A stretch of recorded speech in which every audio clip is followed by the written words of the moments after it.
وليه يتكسر قلبك على حد بيفكر كده؟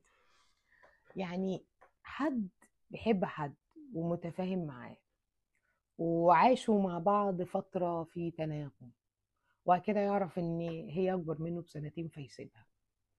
تتخيلي كيف يرى هذا الرجل المرأة؟ هل بيشوفها شريكة حياة؟ طب هل بيدور او بيسأل؟ طيب هل كسر القلب عنده سهل ولا صعب؟ طب هو بيشوف الست دي وعاء جسم فقط ولا بيشوفها جسد وروح؟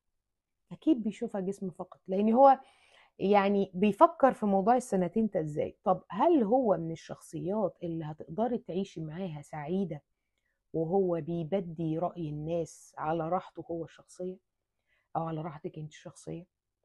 فانا شايفة ان هو ده اللي اسمه التعارف.